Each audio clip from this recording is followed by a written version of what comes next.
Hey everybody, it's MedTech67 again. Sorry it's been a while since our last video, but we've been really busy and have been working on transits, and honestly that's just what trends best on my channel is transits. Nobody really cares about E350s or F450s, which is also what I work on a whole lot of. But behind me today I've got an F150. It's got the 2.7 liter ecoboost. It's a 2018 type, and it's got an occasional misfire and a code for knock sensor performance on cylinder number 4. Let's go check that out. Alright, so we're going to get the old Maximus 4S fired up. Let's roll down these windows. Hotter than a couple of rats fornicating in a wool sock in here. Turn off AC. So run down the old battery. We've already got this old guy pulled up. We did some diagnosing in the parking lot. I have diagnosed a lot of this problem already, but I'm going to walk you through the exact diagnostic pathway that we took. By we, I mean me and Tyler, who's currently out playing daddy daycare right now. He'll be back here in just a bit. But I'll get this fired up so you guys can see it here. Loading all the vehicle data. I'm not going to do a whole health report because this thing has like 900 modules and I don't want to read them all. Pretty far down, I was like, you know what? We need to do a video on this. So we're going to read fault code. Retrieve the continuously monitored diagnostic trouble codes, or retrieve CMDTCs. Engine knock, combustion performance, force limited power. So, yeah, there's that code. We might get into the code set criteria here in a little while. But as it sits right now, it's running really smooth. No check engine light, so that is not an active code. It is not tripping a mill. So we're going to enter the module here real quick. Like I said, I already showed you the code. We're going to go to a power balance test, and I'll explain what a power balance is here in just a little bit. So special functions, power balance.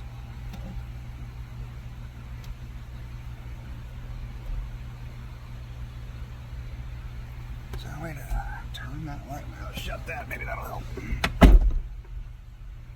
I bet that's better. So, look at cylinder number 4 right now. Now that's not a misfire.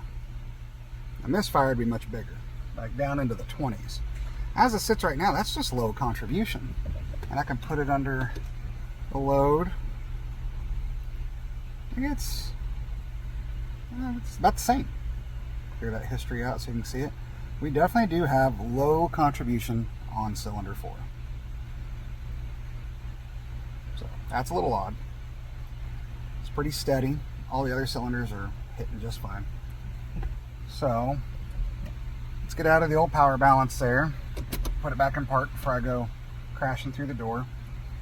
So, what do we know by seeing that? What we know right away here, and I'll just let you see that while we're looking at it.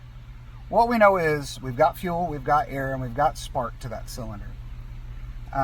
It's not actively misfiring, it's just really slow on that cylinder. What you're viewing here is a line graph of the speed of the crankshaft as it's rotating through the firing position on each one of these cylinders.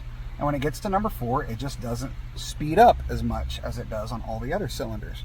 It slows down just a little bit, and right about 20 RPM, 10 to 20 RPM. Every time it comes around for number 4. So it's not no contribution, it's low contribution. So we've got a knock code, which on a GDI engine, to get a knock code, that means that we probably have a leaky injector, or we have incomplete combustion where there's still fuel and oxygen left in the cylinder because it didn't fire all the way. And when it comes back around again to compress, because they're high compression engines with, running 20 psi of boost, it can cause a knock. I may be stating that wrong. I'll have to read the code set criteria later, but that's where my mind's at right now. So let's go to what I feel is a problem, is relative compression. So we're going to turn the engine off, key back on. We're going to go to relative compression. So for everyone who doesn't know, what relative compression is going to do is it's going to measure the speed of the crankshaft while it's rotating, while it's cranking. And it's going to see what cylinders it speeds up on and what cylinders it slows down on. If it speeds up on a cylinder, that means that it's fighting less compression while it's cranking there. which means you probably have a loss of compression on that cylinder. So we're going to go into this. You're going to fully depress the gas pedal, which basically puts it into clear flood mode and lets plenty of air come into the cylinders. And we're going to crank. It's going to tell us when to stop.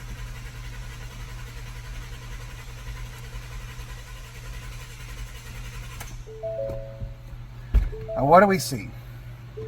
We see a 6% speed up. Shut that door all the way so it kills that light.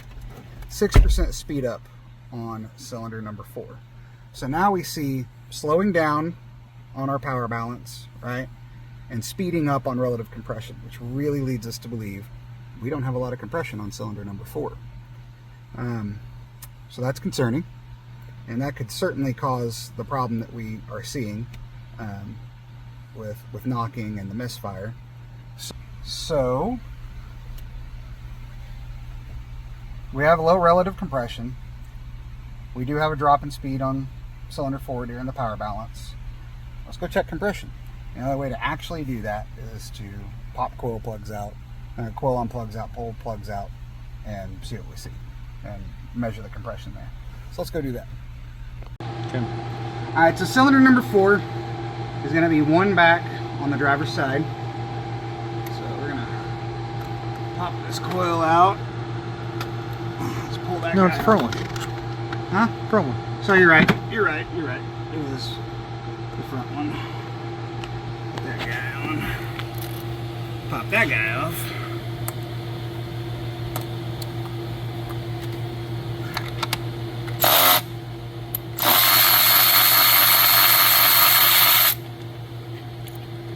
Studley out of there.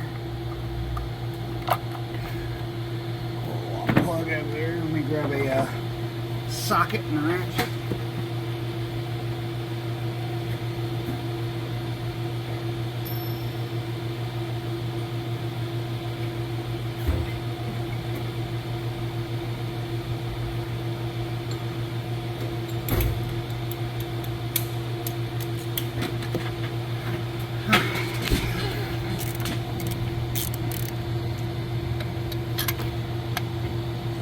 Spark plug out here.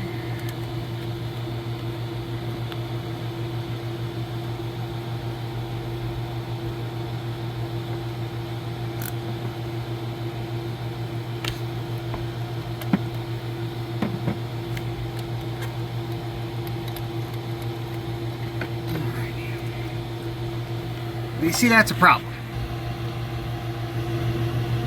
Missing a good portion of our ground strap there. Now, that's not something that you want to see on a cylinder that you suspect that you're lost compression on.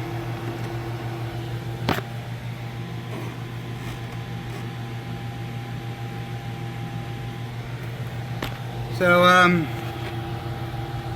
we'll file that one away for right now. Not really any oil or anything on it. But we'll put a pin in that. And if we're going to check compression, we're going to at least need to see compared to a good cylinder. So we know on number 2 we had no drop. So let's go ahead and just pull number 2. Now let's just pull them all. Why not just pull them all? Let's do a full-on compression test.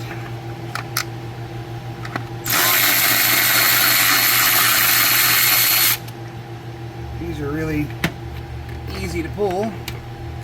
Let's just do that. See if we got any other missing ground straps. You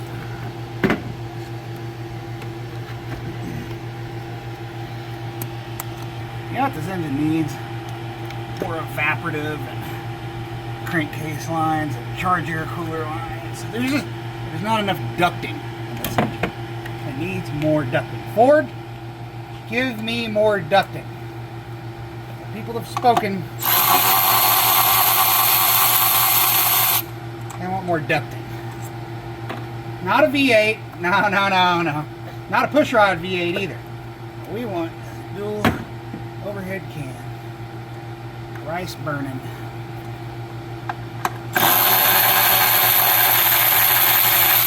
V6 full of ducting. Ducting out the wazoo.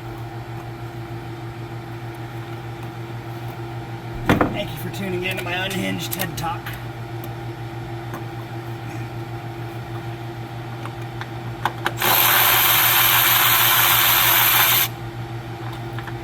For those that are looking at buying an F-150, may I recommend buying one with a 5 liter in it, because we've got one in the fleet that's been treated like a redheaded stepchild,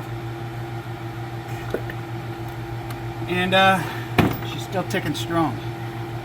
It's a good engine, very good engine. These things, on the other hand, I'd rather have a 7.3. not so much. You know, good luck fitting a 7.3. Oh, we've already taken that one out. Good luck fitting a 7.3 in one of these.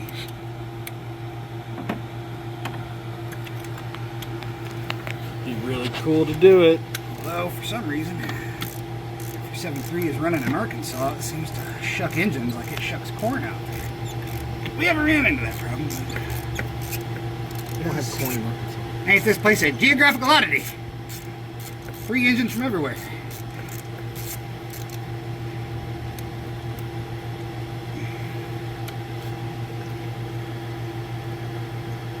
Tyler, do you really think that people want to see me remove 6 spark plugs? Yeah.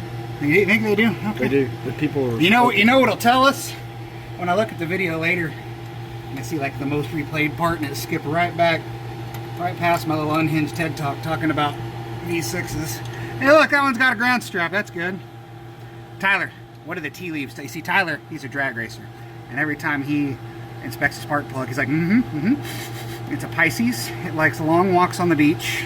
It wants 1 degree more of timing, and to you to read 50 Shades of Grey while you give it a bubble bath.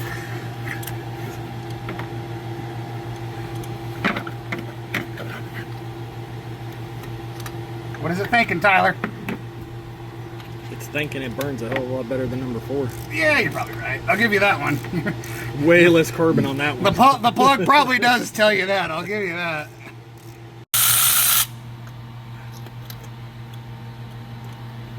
See, these are all looking good. All looking nice and healthy. I know what the people want. The people want me to stick a borescope down that hole and look in there.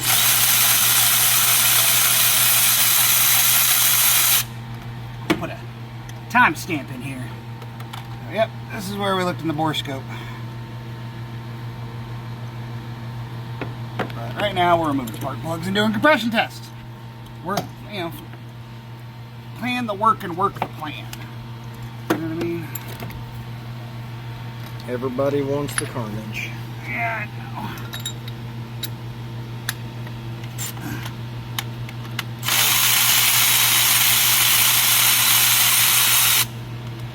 Because I don't expect to see a lot on an engine that runs as smooth as this one does.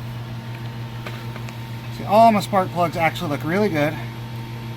These have obviously been replaced at one point, even though it did not happen with us. This truck did leave our purview for a while, for quite a while, for much of its life. Where's that jacked up one? Here we go. I mean, the electrodes themselves look the same, but I'll be jiggered if that strap did just not melt right the hell off. So, I don't think this is necessarily a lack of maintenance. So let's do a compression test. What we're going to do is we're going to start with our bad one, That's a good place to start. And we're going to crank it wide open throttle. Basically do a clear flood test again, or clear flood mode again. We're going to let it crank for at least 5 times, which will be really easy to hear with all the plugs removed. It'll sound like ring, ring, ring, as it's speeding up and slow it down. Let it crank 5 times and see what our compression is. I'm going to let Tyler give me 5 cranks, wide open throttle.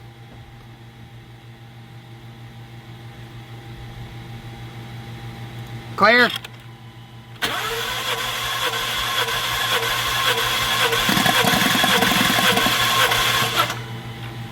That made weird noises. I don't know what that was all about. You were wide open throttle, right? Yeah. Okay. So that's like 82 psi thereabouts. Alright, 60, 70, 80, I'll call it 82-ish. 82-ish. 82-ish is not great. Pretty sure it says that right in the service manual. 82-ish is no good. I would write these down, but I've basically documented this on video, so I won't really worry about it. So now we're just gonna go to the next cylinder and go down the line, and contact.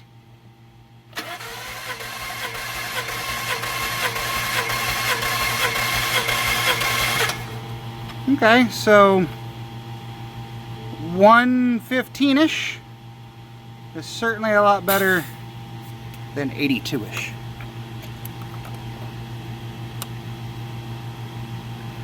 Pretty sure it says that in the service manual too. Let's go to the next hole back. Go ahead.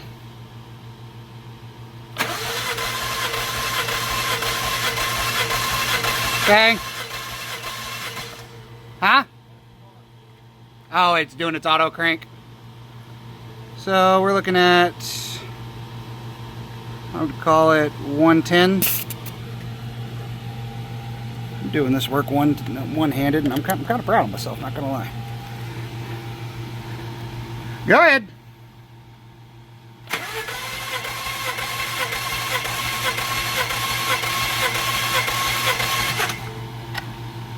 $115 again. Contact.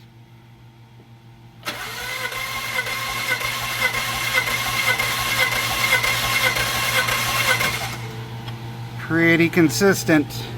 Contact.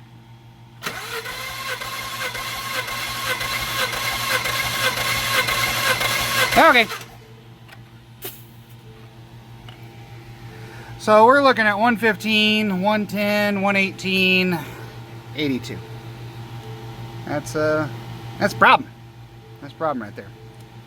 I'm not much of a detective, but I do play one on TV.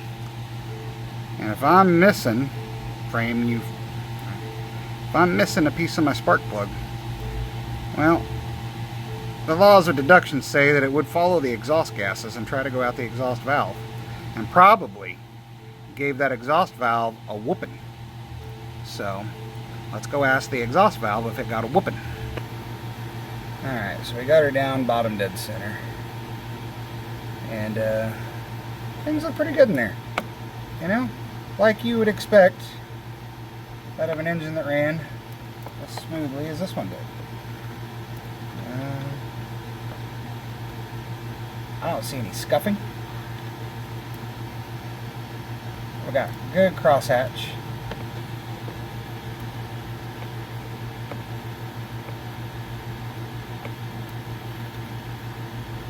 Good crosshatch pattern all the way around. Yeah, a little bit of scoring right there. Kind of a dull spot in the cylinder there. I don't see any witness marks on the top of the piston. Go down here and turn around.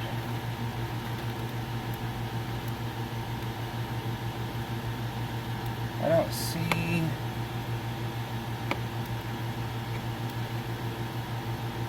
oh, hello. There we go. That may be nothing. See if I can maneuver around here. You see that there? Got a bit of a witness mark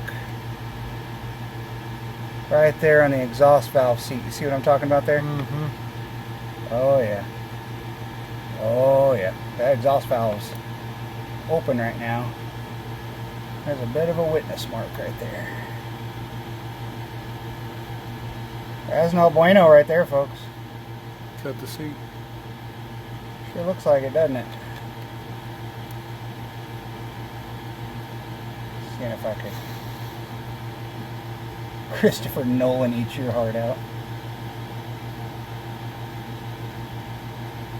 There's definitely a boo-boo. It's an engine builder term. Right there on the exhaust seat. So that's not good. I don't know if I'm going to be able to see. So that's the exhaust strokes. We need to bring it around to top dead center. I don't see anything around the other exhaust. But I also can't really see all that well. It's kind of lucky that I even have this angle. If that were on the other side, I would not be able to see that. But what I'm imagining happened is that piece of ground strap got caught underneath the exhaust seat there. There's definitely a gouge in the exhaust seat there. There's no denying that. And you see witness marks right there? Or is that just me? I think I'm looking at witness marks. See what I'm talking about? Yeah. Or maybe that piece of ground strap got caught right there, because that's where the cylinder's kind of flat, maybe. Alright, so now we're going to get our cylinder leakage tester. And we're going to see what our cylinder leakage test is. The cylinder leak down tester from OTC, not a sponsor. And you just hook this up to shop air. We're going to put pressure in here, see how much pressure we have over here. However much we have is our relative drop. There's a little chart in here for percentage for those people who don't like the math. We know we're at top dead center on the compression stroke, which means air should have nowhere to run. Shouldn't be able to go out the exhaust valve. Shouldn't be able to go out the intake valve. It shouldn't be able to go past the rings. Now, it's not a perfect world. You're always going to have a little bit of leakage out of everything. But it shouldn't be much. And a lot is a bad thing. As you can see, our compression is 82-ish. Shop air here. Give her some air. Let's crank her up.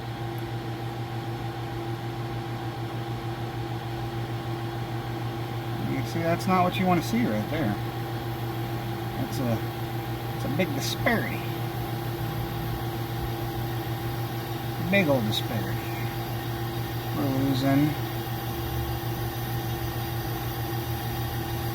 right at half of the air that's going in. That's not good. It's not good at all. So, what you can do is open it up, like a crankcase. No real airflow there. I don't hear any change in noise. You can listen through the intake. Now this is a turbocharged engine, so this will be muffled. Nothing. Stick the microphone in there. Nothing really. Let's go listen to the exhaust pipe.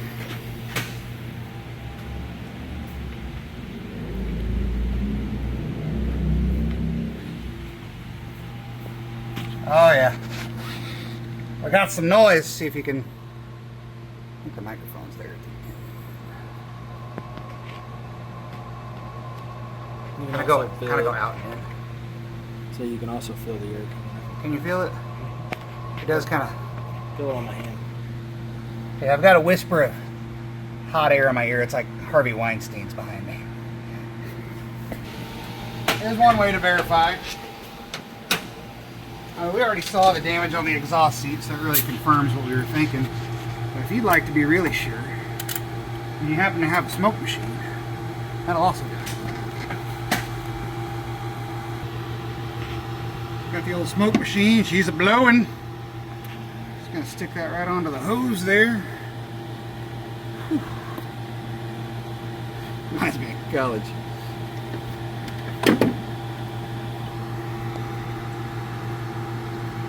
Looky there. I'm guessing that that cylinder is also up on exhaust right now. I'm betting. Or that cylinder is on exhaust right now. How much you want to bet? Because if it's coming out of that hole, It's either the head gasket or it's on exhaust. Luckily, I've got a bore scope sitting right here. It's just begging to be thrown into that hole. Turn on the old Vigeo. Are my exhaust valves open? Oh, she's pouring. It's like we're going into a structure fire. I can hear the smoke detectors and the pass alarms going off already. Oh, I can't see a damn thing. Here, go ahead and turn it on.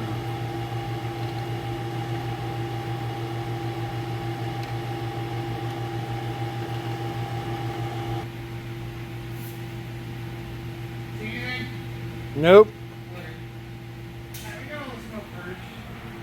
Hang on. I have the camera. Yeah, the exhaust valves are open. Big time. So, that tells you right there that up on compression we're losing it. In fact, I'll plug in the smoke machine and you can watch it get smoked from the inside.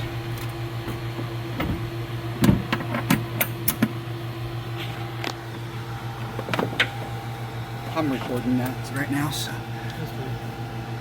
I'm recording, you recording. Recording inception. Alright, let me see if I can get a better angle of the dangle. There we go. So when I turn this on, you're going to see exhaust come pouring out of those exhaust valves, smoke coming out, pouring up. There you go. That's going right out the hole. So mystical looking. So yeah, I think we can pretty much say that our exhaust valve is where we're losing our compression. Alright folks, does that make sense? Does it make sense, everything we did? We saw that we do have low contribution on that cylinder. We saw that relative compression was low without ever having to get out any tools. And we only used the mechanical tools to confirm the problem.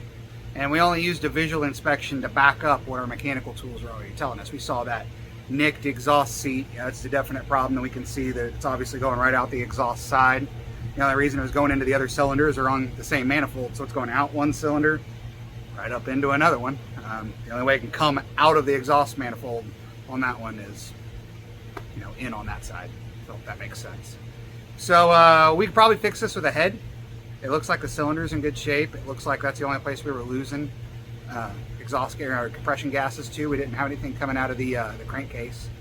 So we could probably fix this with a head. It's at 148,000. We tend to run our trucks a long time. We may just end up putting a service engine on it. Realistically, if you look at how much it is to buy a head, the chains, the labor, and the time that we'd spend taking everything off and putting it back on to the driver's side, it might just be worth it. Just go ahead and throw a new engine on it and get another 148,000 out of it. Hopefully longer than that. We don't know why that spark plug failed like that. Like I said, all the other ones are in great shape. Looks like they probably got changed less than 40,000 miles ago. I know the individual that had this before us did go get work done on it at dealerships and whatnot. So it does look like they did spark plugs on it. It could have been the spark plug was just cracked. It could have been a little bit of carbon sat there and just melted that strap right off. There's no telling, but it's probably most definitely what nicked that exhaust seat. So I hope all that makes sense. If you have questions, drop it in the comments section. Like, comment, subscribe, and we will see you on the next one.